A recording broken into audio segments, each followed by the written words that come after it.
Bonsoir à tous et bienvenue sur D8. Je suis ravie de vous retrouver pour une nouvelle aventure ensemble. Nous plongeons dans l'univers d'Alfred de Musset ce soir dans Voyage au bout de la nuit. Alors bienvenue aux fans de romantisme puisque c'est le maître en la matière, Alfred de Musset, poète et dramaturge français, né en décembre 1810 à Paris et décédé en 1857. J'ai envie de vous raconter un petit peu son enfance parce que c'est dans sa jeunesse et dans sa toute jeune période de lycéen qu'il a eu ce déclic et cette envie folle de devenir écrivain. Il est lycéen brillant au lycée Henri IV, au collège même Henri IV, avant de devenir lycéen. Et il reçoit d'ailleurs de nombreux prix d'honneur et de nombreuses récompenses durant cette période où il est lycéen en 1827. À côté de cela, il s'intéresse au droit et à la médecine. Mais c'est au moment du décès de son père, quand il a 22 ans, que Alfred de Musset décide de consacrer sa vie à la littérature. Alors, il a toujours été très à l'aise, on l'a remarqué en écriture, même au collège et au lycée.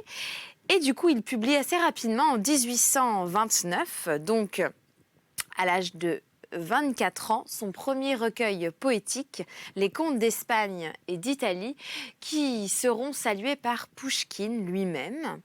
Puis quelques années plus tard, 4 ans plus tard, il écrit son premier chef-d'œuvre, un drame romantique intitulé Lorenzatio, qui a été inspiré d'un voyage à Venise qu'il a effectué avec son amour, George Sand, avec laquelle il a eu une relation particulièrement houleuse. Et dans la même année, il publie 2 autres chefs-d'œuvre. On ne badine pas avec l'amour, que je vous avais lu, je me souviens, il y a quelque temps sur D8, et puis également Fantasio. Mais ce soir, je reprends la lecture de ces nouvelles que nous allons découvrir ou redécouvrir ensemble. Pour certaines, il y aura Mimi Pinson, Margot, les 2 maîtresses. Je vous laisse les découvrir avec moi. Et nous reprenons tout de suite la nouvelle que Alka vous a entamée, Emeline, avec cette partie à Ninon. N'hésitez pas à réagir avec moi pendant toute la soirée avec le hashtag VBN.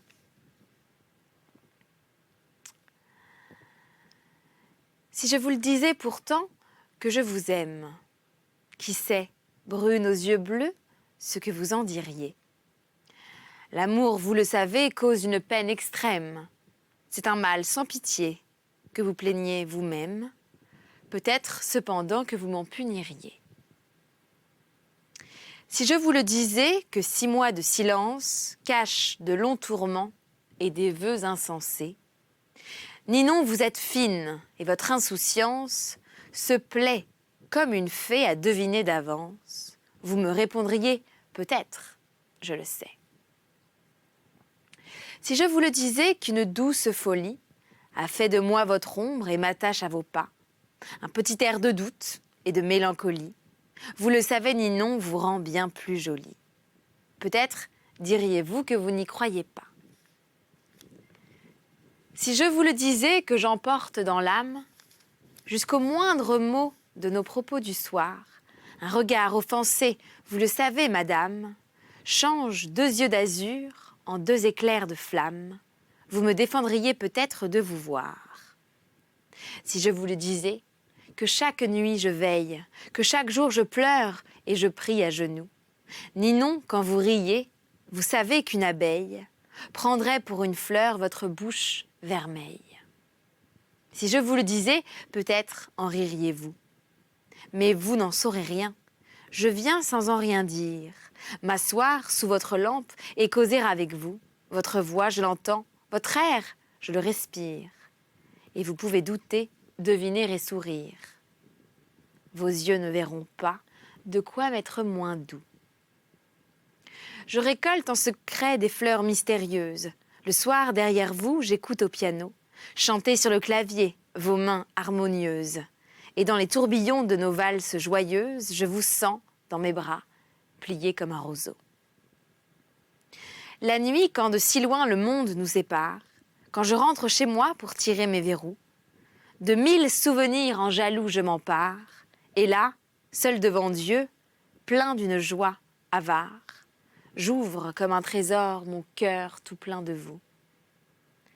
J'aime et je sais répondre avec indifférence. J'aime et rien ne le dit. J'aime et seul je le sais. Et mon secret m'est cher, et chère ma souffrance. Et j'ai fait le serment d'aimer sans espérance, mais non pas sans bonheur. Je vous vois, c'est assez. Non, je n'étais pas née pour ce bonheur suprême, de mourir dans vos bras, de vivre à vos pieds. Tout me le prouve, hélas, jusqu'à ma douleur même. Si je vous le disais, pourtant que je vous aime. Qui sait, brune aux yeux bleus, que vous en diriez? Lorsque Emmeline eut achevé sa lecture, elle rendit le papier à Gilbert sans rien dire.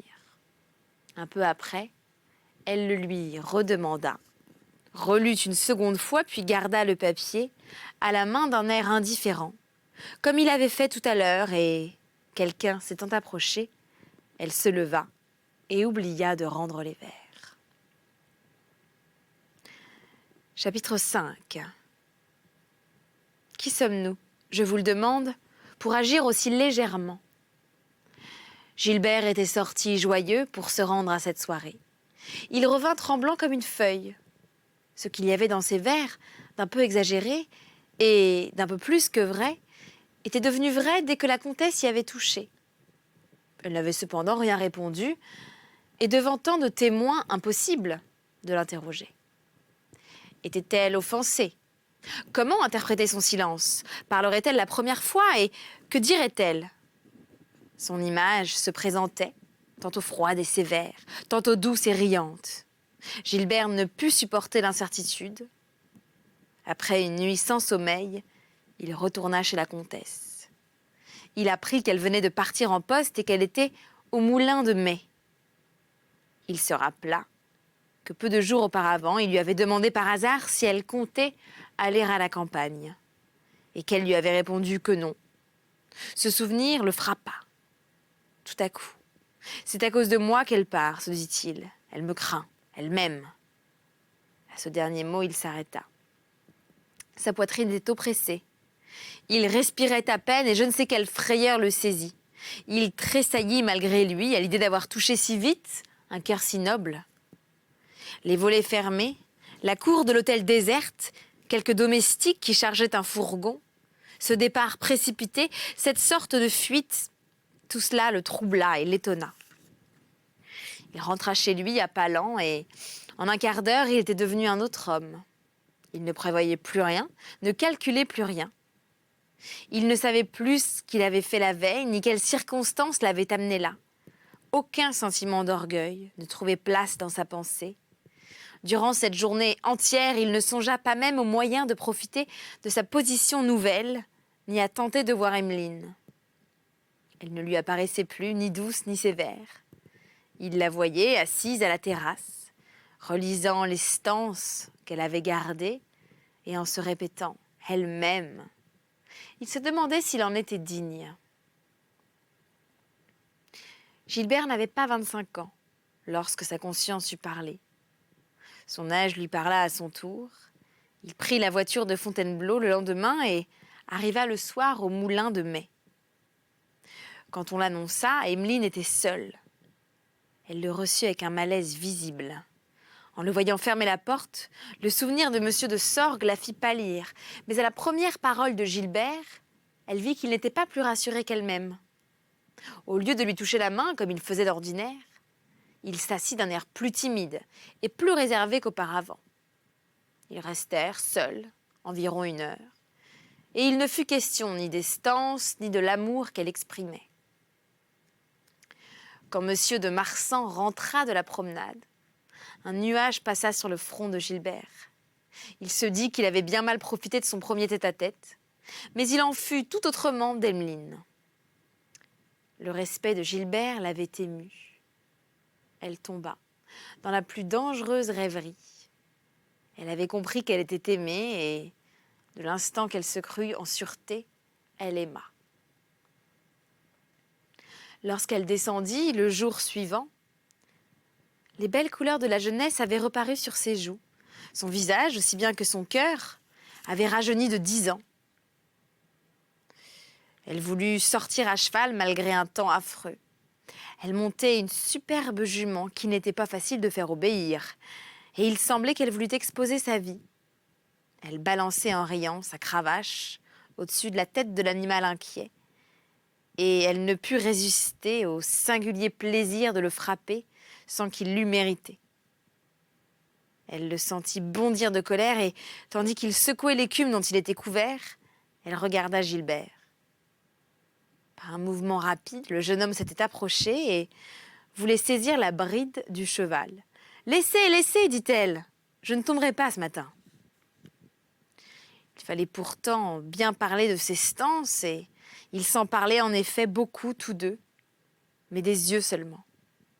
Ce langage en vaut bien un autre. Gilbert passa 3 jours au moulin de mai, sur le point de tomber à genoux à chaque instant. Quand il regardait la taille d'Emmeline, il tremblait de ne pouvoir résister à la tentation de l'entourer de ses bras. Mais dès qu'elle faisait un pas, il se rangeait pour la laisser passer, comme s'il eût craint de toucher sa robe. Le 3e jour, au soir, il avait annoncé son départ pour le lendemain matin. Il fut question de valse en prenant le thé et de l'ode de Lord Byron sur la valse. Emmeline remarqua que, pour en parler avec tant d'animosité, il fallait que le plaisir eût existé bien vivement l'envie du poète qu'il ne pouvait partager. Elle fut chercher le livre à l'appui de son dire et, pour que Gilbert pût lire avec elle, elle se plaça si près de lui que ses cheveux lui effleurèrent la joue. Ce léger contact causa au jeune homme un frisson de plaisir auquel il n'eût pas résisté si M. de Marsan n'eût été là. Emmeline s'en aperçut et rougit. On ferma le livre et ce fut tout l'événement du voyage. Voilà. N'est-il pas vrai, madame, un amoureux assez bizarre? Il y a un proverbe qui prétend que ce qui est différé n'est pas perdu. J'aime peu les proverbes en général parce que ce sont des selles à tous chevaux. Il n'en est pas un qui n'est son contraire et quelque conduite que l'on tienne, on en trouve un pour s'appuyer. Mais je confesse que celui que je cite me paraît faux 100 fois dans l'application, pour une fois qu'il se trouvera juste tout au plus à l'usage de ces gens, aussi patients que résignés, aussi résignés qu'indifférents. Qu'on tienne ce langage en paradis, que les saints se disent entre eux que ce qui est différé n'est pas perdu. C'est à merveille. Il sied à des gens qui ont devant eux l'éternité de jeter le temps par les fenêtres. Mais nous, pauvres mortels, notre chance n'est pas si longue. Aussi, je vous livre mon héros pour ce qu'il est. Je crois pourtant que s'il eût agi de toute autre manière, il eût été traité comme Monsieur de Sorgue. Madame de Marsan revint au bout de la semaine. Gilbert arriva un soir chez elle de très bonne heure. La chaleur était accablante. Il la trouva seule, au fond de son boudoir, étendue sur un canapé. Elle était vêtue de mousseline, les bras et le col nus. 2 jardinières pleines de fleurs embaumaient la chambre. Une porte ouverte sur le jardin laissait entrer un air tiède et suave. Tout disposait à la mollesse. Cependant, une taquinerie étrange, inaccoutumée, vint traverser leur entretien. Je vous ai dit qu'il leur arriverait continuellement d'exprimer en même temps et dans les mêmes termes leurs pensées, leurs sensations. Ce soir-là, ils n'étaient pas d'accord sur rien, et par conséquent, tous deux de mauvaise foi. Emmeline passait en revue certaines femmes de sa connaissance. Gilbert en parla avec enthousiasme, et elle en disait du mal à proportion. L'obscurité vint. Il se fit un silence. Un domestique entra, apportant une lampe. Madame de Marsan dit qu'elle n'en voulait pas et qu'on la mit dans le salon. À peine cet ordre donné, elle parut s'en repentir et, s'étant levée avec quelque embarras, elle se dirigea vers son piano. « Venez voir, dit-elle à Gilberte, le petit tabouret de ma loge que je viens de faire monter autrement. Il me sert maintenant pour m'asseoir là. On vient de me l'apporter tout à l'heure et je vais vous faire un peu de musique pour que vous en ayez les traînes. » Elle préludait doucement par de vagues mélodies et Gilbert reconnut bientôt son air favori, le désir de Beethoven. S'oubliant peu à peu, Emmeline répandit dans son exécution l'expression la plus passionnée. pressant le mouvement à faire battre le cœur, puis s'arrêtant tout à coup comme si la respiration lui eût manqué, forçant le son et le laissant s'éteindre. Nulles paroles n'égaleront jamais la tendresse d'un pareil langage. Gilbert était debout et, de temps en temps, les beaux yeux se levaient pour le consulter. Il s'appuya sur l'angle du piano, et tous deux luttaient contre leur trouble, quand un accident presque ridicule vint les tirer de leur rêverie. Le tabouret cassa tout d'un coup, et Emmeline tomba aux pieds de Gilbert. Il s'élança pour lui tendre la main. Elle la prit et se releva en riant. Il était pâle comme un mort, craignant qu'elle ne fût blessée. « C'est bon, dit-elle. Donnez-moi une chaise. Ne dirait-on pas que je suis tombée d'un 5e ?» Elle se mit à jouer une contredanse et, tout en jouant, à le plaisanter sur la peur qu'il avait eue. « N'est-il pas tout simple, lui dit-il, que je me ferais de vous voir tomber ?»« Bah, répondit-elle, c'est un effet nerveux. Ne croyez-vous pas que j'en suis reconnaissante ? Je conviens que ma chute est ridicule, mais je trouve, ajouta-t-elle sèchement, je trouve que votre peur l'est davantage. » Gilbert fit quelques tours de chambre et la contredanse d'Emmeline devenait moins gaie d'instant en instant. Elle sentait qu'en voulant le railler, elle l'avait blessé. Il était trop ému pour pouvoir parler. Il revint s'appuyer au même endroit, devant elle, et ses yeux gonflés ne purent retenir quelques larmes. Emmeline se leva aussitôt et fut s'asseoir au fond de la chambre, dans un coin obscur. Il s'approcha d'elle et lui reprocha sa dureté. C'était le tour de la comtesse à ne pouvoir répondre. Elle restait muette, dans un état d'agitation impossible. Il prit son chapeau pour sortir et, ne pouvant s'y décider, s'assit près d'elle. Elle se détourna et étendit le bras comme pour lui faire signe de partir. Il la saisit, la serra sur son cœur. Au même instant, on sonna à la porte et Emmeline se jeta dans un cabinet. Le pauvre garçon ne s'aperçut le lendemain qu'il allait chez Madame de Marsan qu'au moment où il y arrivait. L'expérience lui faisait craindre de la trouver sévère et offensée de ce qu'il s'était passé. Il se trompait. Il la trouva calme et indulgente, et le premier mot de la comtesse fut qu'elle l'attendait. Mais elle lui annonça fermement qu'il leur fallait cesser de se voir. « Je ne me repens pas, lui dit-elle, de la faute que j'ai commise, et je ne cherche à m'abuser sur rien. Mais quoi que je puisse vous faire souffrir et souffrir moi-même, Monsieur de Marsan est entre nous. Je ne puis mentir. Oubliez-moi. » Gilbert fut atterré par cette franchise, dont l'accent persuasif ne permettait aucun doute. Il dédaignait les phrases vulgaires et les vaines menaces de mort qui arrivent toujours en pareil cas. Il tenta d'être aussi courageux que la comtesse et de lui prouver du moins par là quelle estime il avait pour elle. Il lui répondit qu'il obéirait, qu'il quitterait Paris pour quelque temps. Elle lui demanda où il comptait aller et lui promit de lui écrire. Elle voulut qu'il la connût tout entière et lui raconta en quelques mots l'histoire de sa vie. Lui peignit sa position, l'état de son cœur et ne se fit pas plus heureuse qu'elle n'était. Elle lui rendit sévère et le remercia de lui avoir donné un moment de bonheur. « Je m'y suis livrée, lui dit-elle sans vouloir y réfléchir. J'étais sûre que l'impossible m'arrêterait. Mais je n'ai pu résister à ce qui était possible. J'espère que vous ne me verrez pas dans ma conduite une coquetterie que je n'y ai pas mise. J'aurais dû songer davantage à vous, mais je ne vous crois pas assez d'amour pour que vous n'en guérissiez bientôt. » « Je serai assez franc, » répondit Gilbert, « pour vous dire que je n'en sais rien, mais je ne crois pas en guérir. Votre beauté m'a moins touchée que votre esprit et votre caractère, et si l'image d'un beau visage peut s'effacer par l'absence ou par les années, la perte d'un être tel que vous est à jamais irréparable. Sans doute, je guérirai en apparence et il est presque certain que dans quelque temps, je reprendrai mon existence habituelle. Ma raison même m'en dira. Toujours que vous eussiez fait le bonheur de ma vie. Ces vers que vous me rendez ont été écrits comme par hasard. Un instant d'ivresse les a inspirés. Mais le sentiment qu'ils expriment est en moi depuis que je vous connais, et je n'ai eu la force de le cacher que par cela même qu'il est juste et durable. Nous ne serons donc heureux ni l'un ni l'autre, et nous ferons au monde un sacrifice que rien ne pourra compenser. Ce n'est pas au monde que nous le ferons, dit Emmeline, mais à nous-mêmes, ou plutôt, c'est à moi que vous le ferez. Le mensonge m'est insupportable, et hier soir, après votre départ, j'ai failli tout dire à monsieur de Marsan.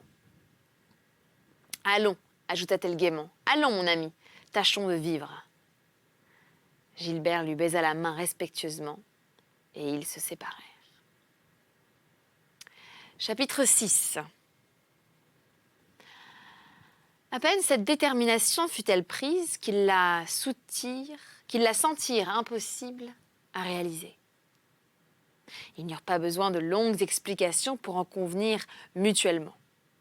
Gilbert resta 2 mois sans venir chez Madame de Marsan, et pendant ces 2 mois, ils perdirent l'un et l'autre l'appétit et le sommeil. Au bout de ce temps, Gilbert se trouva un soir tellement désolé et ennuyé que sans savoir ce qu'il faisait, il prit son chapeau et arriva chez la comtesse à son heure ordinaire, comme si de rien n'était. Elle ne songea pas à lui adresser un reproche de ce qu'il ne tenait pas sa parole. Dès qu'elle l'eut regardé, elle comprit ce qu'il avait souffert.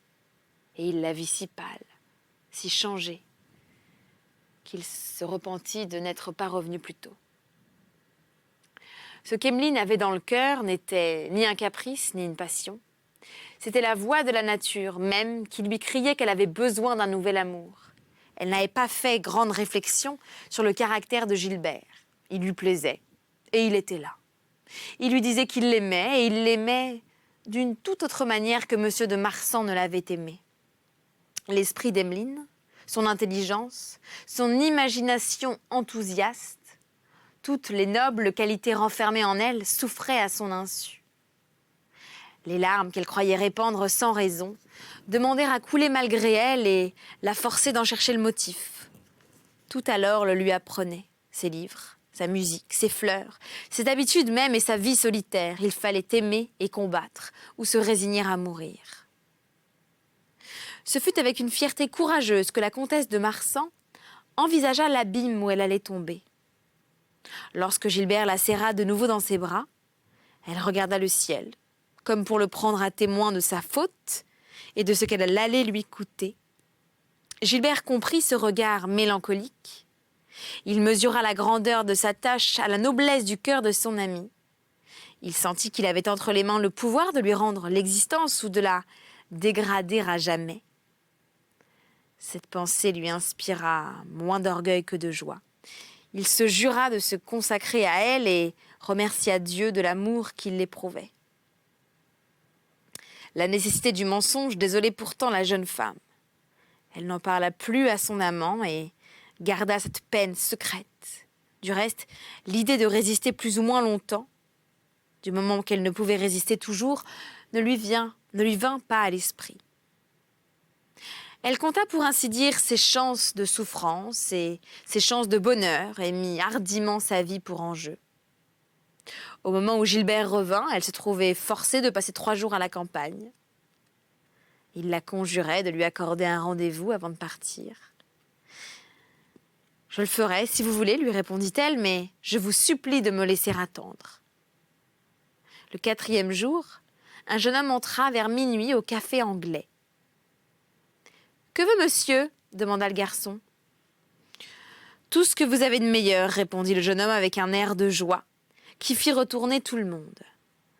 À la même heure, au fond de l'hôtel de Marsan, une persienne entr'ouverte laissait apercevoir une lueur derrière un rideau.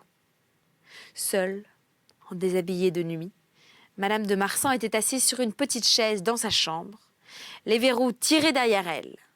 Demain, je serai à lui. Sera-t-il à moi ? Emmeline ne pensait pas à comparer sa conduite à celle des autres femmes. Il y avait pour elle, en cet instant, ni douleur, ni remords. Tout faisait silence devant l'idée du lendemain. Oserais-je vous dire à quoi elle pensait ? Oserais-je écrire ce qui, à cette heure redoutable, inquiétait une belle et noble femme, la plus sensible, la plus honnête que je connaisse, à la veille de la seule faute qu'elle ait jamais eue à se reprocher. Elle pensait à sa beauté, amour, dévouement, sincérité du cœur, constance, sympathie de goût, crainte, danger, repentir. Tout était chassé, tout était détruit par la plus vive inquiétude sur ses charmes, sur sa beauté corporelle. La lueur que nous apercevons, c'est celle d'un flambeau qu'elle tient à la main. Sa psyché est en face d'elle. Elle se retourne, écoute. Nul témoin, nul bruit.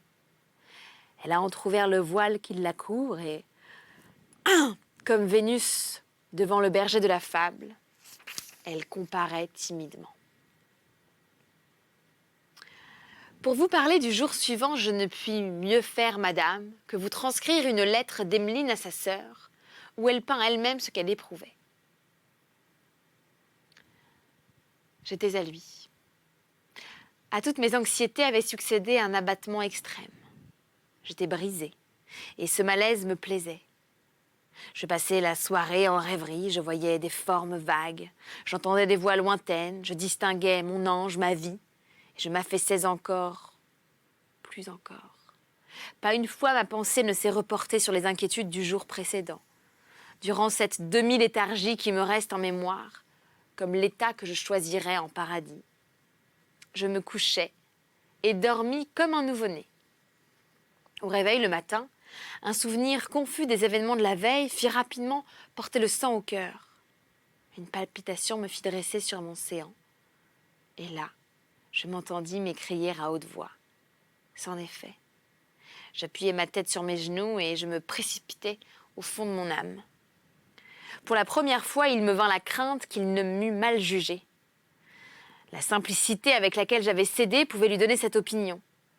En dépit de son esprit, de son tact, je pouvais craindre une mauvaise expérience du monde. Si ce n'était pour lui qu'une fantaisie, une difficulté à vaincre. Trop étonnée, trop émue, bouleversée par tous les sentiments qui me subjuguaient, je n'avais pas assez étudié les siens. J'avais peur, je respirais court. Eh bien, me dis-je bravement, le jour où elle me connaîtra, il aura un arriéré à payer. Tout ce sombre fut éclairé tout à coup par de doux souvenirs. Je sentis un sourire errer autour de ma bouche, comme la veille. Je revis toute sa figure, belle d'une expression que je n'ai vue nulle part. Même dans les chefs-d'œuvre des grands maîtres, j'y lisais l'amour, le respect, le culte. Et ce doute, cette crainte de ne pas obtenir, tant on désire vivement. Voilà pour la femme, l'instant suprême, et ainsi bercée, je m'habillais. On a grand plaisir à la toilette quand on attend son amant. C'est la fin de ce chapitre 6 de la nouvelle Emmeline d'Alfred de Musset. J'espère que vous avez apprécié. Quant à moi, je vous donne rendez-vous très bientôt puisque c'est malheureusement déjà la fin de notre voyage. Mais je poursuivrai les nouvelles de Musset très vite sur VBN. D'ici là, vous pouvez voir ou revoir toutes nos émissions en replay sur le site de D8. Et puis n'hésitez pas à réagir avec le hashtag VBN si vous avez des questions, des coups de cœur, une envie de lecture. Eh bien, c'est le moment de nous faire parvenir vos idées et vos témoignages. Hashtag VBN, j'attends vos réactions. Je vous souhaite une très belle journée sur D8. À bientôt.